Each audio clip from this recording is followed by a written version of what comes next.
Road to independence जो है इसके अंदर एक्ट्स आते हैं, फिर ऑर्गेनाइजेशंस का रोल है और कांग्रेस का रोल है, फिर सारा सिनेरियो जो है ये वार की तरफ गया था। सबसे पहले जो है नेविगेशन एक्ट्स आते हैं 1651, 60, 63 और 73 और 96 में लगाए गए थे 5 सालों में। रिएक्शन क्या है, रिसेंटमेंट आई कॉलोनीज की तरफ से, इम्पैक्ट्स क्या हुए, इसने जो है ट्रेड है ना, कॉलोनियल ट्रेड ये सिर्फ इंग्लैंड तक महदूद कर दी थी, उनके ऊपर टैक्सेस लगा दिए थे।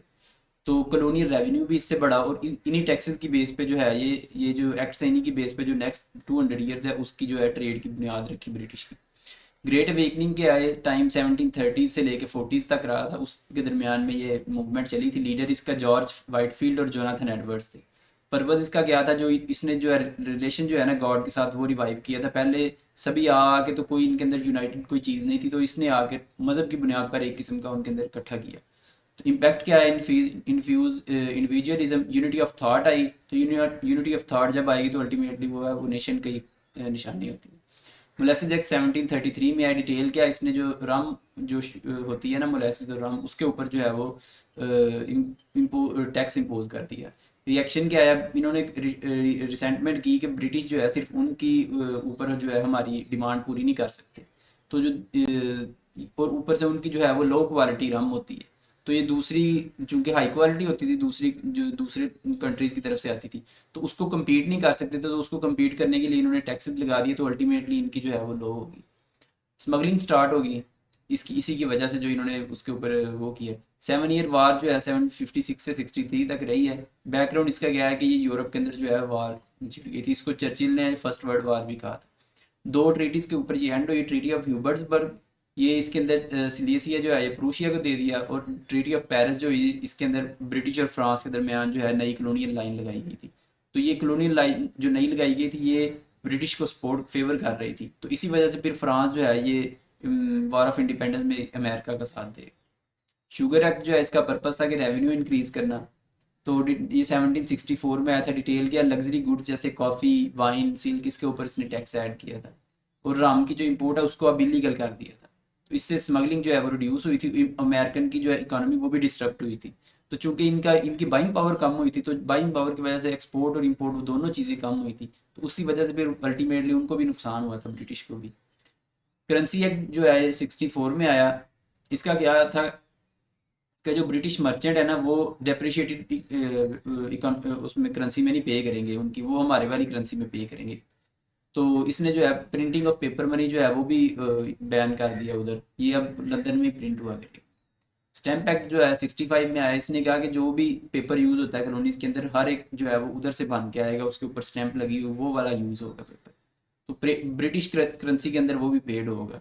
तो रिएक्शन क्या आया, ये तो काफ़ी ये स्ट्रिक्ट था ये वाला जो एक्ट है, तो उन्होंने जो है वो काफ़ी इसके ऊपर सेंड में इसी के ऊपर जो है ये आगे आएगा, आगे कांग्रेस और बाकी चीज़ें। तो ये लास्ट नेर इन कॉफिन प्रूव हुआ। इसके बाद स्टैम्प एक्ट कांग्रेस हुई 1765 में न्यूयॉर्क के अंदर जो है, तो कांग्रेस हुई, इन्होंने declaration of rights and grievances pass किया कि कॉलोनीज को कहा कि हम भी आपके बराबर हैं, नो टैक्स विदाउट रिप्रेजेंटेशन। तो अब इन्होंने ओपनली तो नहीं किया, लेकिन पीछे पीछे इन्होंने जो है ऑर्गेनाइजेशन जो है वो सन्स ऑफ लिबर्टी उसको खिलाया कि वो वायलेंस क्रिएट करे, प्रेशर क्रिएट करने के लिए। तो लीडर जो है सैमुअल एडम्स था, उसका ये रेडिकल ग्रुप था ग्रास रूट लेवल पे, ये थ्रेट वायलेंस, उनके ऑफिसर्स को डराना धमकाना, तो इस तरह के काम करता था। क्वार्टरिंग एक्ट जो है 65 में आया 1765 में। इसने क्या कहा कि जो हमारे सोल्जर्स हैं उनको खाना और रहाइश जो है वो लोकल गवर्नमेंट प्रोवाइड करेगी।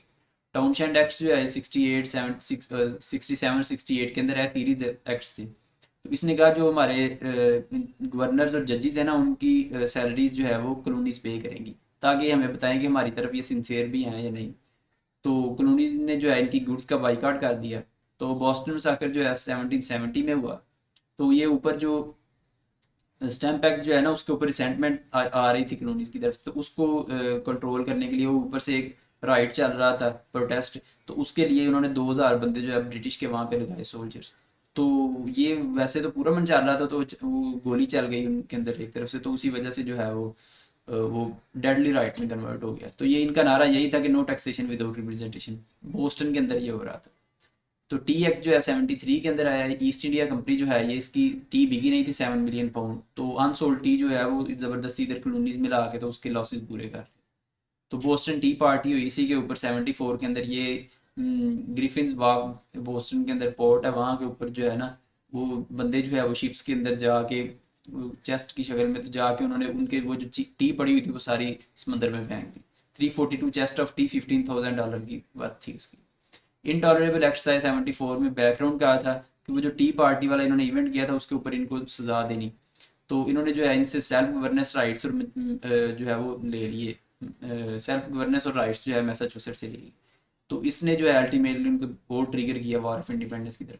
फर्स्ट कॉन्टिनेंटल कॉन्फ्रेंस हुई 74 में फिलाडेल्फिया में, जो है ये बाबे मिलके बैठ गए। तो सारी स्टेट्स के आए थे, तो सिर्फ जॉर्जिया नहीं आई थी। जॉर्जिया की उधर जंग चल रही थी तो वो ब्रिटिश से असला ले रही थी, तो इसलिए उसने ऊपर ऊपर से दिखाया कि मैं नहीं आ रही। तो पर्पस जो है इसने क्या, ऑर्गेनाइज रेजिस्टेंस ही एक दिन की। इन्होंने डेक्लेरेशन ऑफ राइट्स पास किया, किंग जॉर्ज को एंट्रीटीज लिखी कि ये जो है इसको वापस लें आप, ये जो इस तरह के एक्ट्स है। और कॉन्टिनेंटल एसोसिएशन भी बनाई। तो सेकंड कॉन्टिनेंटल कांग्रेस फिर हुई 75 के अंदर, दोबारा ये फिलाडेल्फिया के अंदर स्टेट हाउस में। पर्पज इसका था कि अब जो है फाइनल, ये फाइनल अब हमने जवाब देना है इनको। एक्शन क्या किया, कॉन्टिनेंटल आर्मी बनाई। वाशिंगटन जो था उसको इन्होंने कमांडर इन चीफ लगाया। पेपर मनी पहले उधर प्रिंट हो रही थी, यहाँ पे मना थी, इन्होंने यहीं पे प्रिंट करना शुरू कर दी क्योंकि अब जंग के लिए पैसों की ज़रूरत थी। तो डेक्लेरेशन ऑफ इंडिपेंडेंस इन्होंने जो है वो लिखा।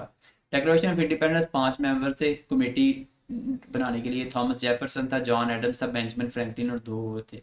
तो इन्होंने ये फॉर्मल स्टेटमेंट था जो एक कॉलोनीज की जो बनी हुई गवर्नमेंट है ना उनकी तरफ से ब्रिटिश को, कि ये अब हम आज़ाद हो गए हैं, अलहदा गवर्नमेंट है।